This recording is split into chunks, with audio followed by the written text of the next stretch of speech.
Hello friends, अपने पिछले video में हमने हिंदी वर्णमाला के बारे में सीखा था, जिसमें कि मैंने आपको स्वरों के बारे में बताया था कि स्वर क्या होते हैं।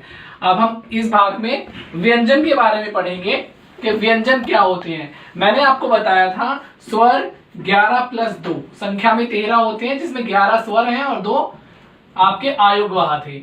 अब बात करेंगे हम व्यंजन की। व्यंजन मैंने आपको बताया जो संख्या में 33 होते हैं, जिनमें 4 संयुक्त व्यंजन होते हैं और 2 आगत ध्वनियां होती हैं। सबसे पहले हम जानेंगे व्यंजन किसे कहते हैं। तो जो वर्ण स्वर की सहायता से बोले जाते हैं उन्हें हम व्यंजन कहते हैं। जो वर्ण स्वर की सहायता से बोले जाते हैं उन्हें हम व्यंजन कहते हैं। मतलब ये है कि व्यंजन बिना स्वर की सहायता के बोले ही नहीं जा सकते। जैसे आपने लिखा क, तो ये क नहीं है, इसमें क में ए मिलेगा तो ये कै बनेगा। कै बोल के देखिएगा, कै, तो कै में ए की आवाज साथ में आएगी तो ये कै बना। यदि आपको ए नहीं मिलाना है तो आप खा आक मिला सकते हैं। ख जमा आ, खा, आवाज आएगी ख। ग जमा ई, गी, गी, यानी कि व्यंजन को हम बिना स्वर के बोल ही नहीं सकते। और स्वर आपको पता है अ से अहा तक के हमारे 11 स्वर होते हैं, उनकी सहायता से ही हम ये सारे व्यंजनों को बोल सकते हैं। अब व्यंजन एक बार पढ़ लेते हैं, फिर उसके बारे में विस्तार से बताऊंगा। क, ख, ग, घ, य, च, छ, ज, झ, य, ट, ठ, ड, ढ, ण, त, थ, द, न, प, फ, ब, भ, म। अब देखिए ये स्पर्श व्यंजन कहलाते हैं। स्पर्श व्यंजन और संख्या में ये 25 होते हैं। अब स्पर्श, इनका नाम स्पर्श क्यों है? क्योंकि इनको बोलते हुए हमारे मुख में जो हमारी जिह्वा है वो कहीं ना कहीं किसी कोनर पर टकराती है, इसलिए इनको हम स्पर्श व्यंजन कहते हैं। कै, खे, कै, घ, ढ, इस वाली पंक्ति को हम कै वर्ग में रखते हैं क्योंकि इसका पहला वर्ण कै है। च, छ, ज, झ, य, च वर्ग, फिर ट वर्ग, त वर्ग और फिर पै वर्ग। इस तरह इन्हें हमने वर्गों में बांटा है। अब हम देखिए इन स्वरों व्यंजनों का उच्चारण हम किस तरह करते हैं। तो ये कै वर्ग के जो है वो कंठ से हैं, कंठ्य, इसलिए इनको कंठ्य बोला जाता है क्योंकि कंठ से गले के यहां से ध्वनि निकलती है। बोल के देखेंगे क, ख, ग, घ, य, यानी कंठ से हम इनको बोल रहे हैं। ऐसे ही च वर्ग के सारे तालु से बोलेंगे। तालु यानी कि जब आप इन्हें बोलेंगे तो आपकी जीभ ऊपर कहीं लगेगी। च, छ, ज, झ, य, आप बोल के देखेंगे तो ये जीभ ऊपर लगेगी आपकी।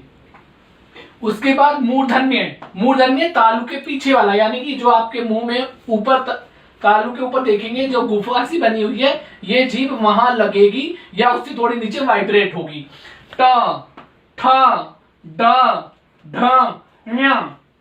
उसके बाद हमारे दंत्य आते हैं। दंत्य वर्ग में तय वर्ग के शब्द आते हैं, अक्षर आते हैं जो दांत में लग जाए, हमारी जीभ दांत से लगेगी तो बोले जाएंगे। त, थ, द।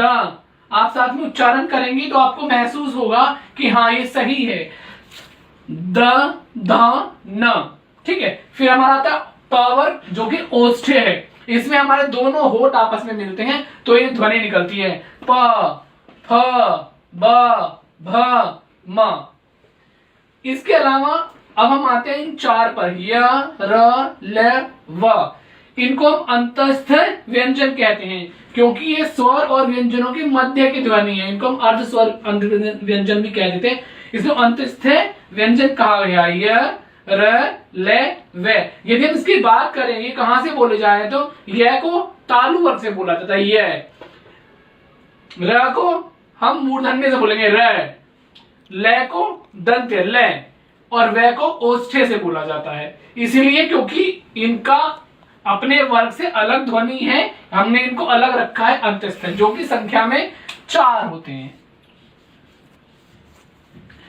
इसके बाद ही है श, स, स, है। इनको ऊष्म व्यंजन बोलते हैं। ऊष्म व्यंजन, ऊष्म व्यंजन क्या, जब आप इनको बोलेंगे तो हमारे मुंह से हवा टकराई कर बाहर निकलती है और उससे कुछ गर्म ऊष्मा निकलती है, इसलिए इनको ऊष्म व्यंजन बोलते हैं। श, से, है। ये भी संख्या में 4 होते हैं। तो ये हमारा क से ह तक के व्यंजन हो गए हैं। उसके बाद वर्णमाला में हमारे पास संयुक्त व्यंजन है 4। संयुक्त व्यंजन वो व्यंजन होते हैं जो 2 वर्णों से मिलकर बने होते हैं। जैसे कि क और श मिला तो ये हमारा क्षय बना, त और रे त्रय, ज और ये ज्ञ, और श और रे मिलकर क्षय बना। इनमें ये भी नीचे हलंत इसीलिए है क्योंकि इनमें भी ए मिलाकर ही बोला जाएगा, क्षय, त्रय, ज्ञ और क्षय। तो ये हमारी हिंदी वर्णमाला हुई। इसके अलावा मैंने बताई थी 2 आपको आगत ध्वनियां। आगत ध्वनि मैंने आपको बताया था, आगत ध्वनि संख्या में 2 हैं, अ और फ, ज।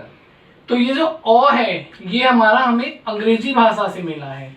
हमारी हिंदी में बहुत सारी भाषाओं के शब्दों को, अक्षरों को हम ले लेते हैं, तो ये अ जो है अंग्रेजी भाषा से आया है, और ये बिंदी ज ये फारसी भाषा से हमने ली है।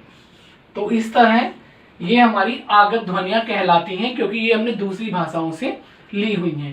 इनके बारे में जब हम मात्राओं की चर्चा अपने अगले वीडियो में करेंगे तब विस्तार से बताएंगे। अभी के लिए इतना ही। आशा है आप लोगों को सभी को व्यंजन की ध्वनियां, व्यंजन का उच्चारण अच्छे से करना आया होगा और आप कंठीय, तालु, मूर्धन्य, दंत्य, ओष्ठ्य वर्ग के व्यंजनों को अच्छी प्रकार से उच्चारित कर सकेंगे। धन्यवाद।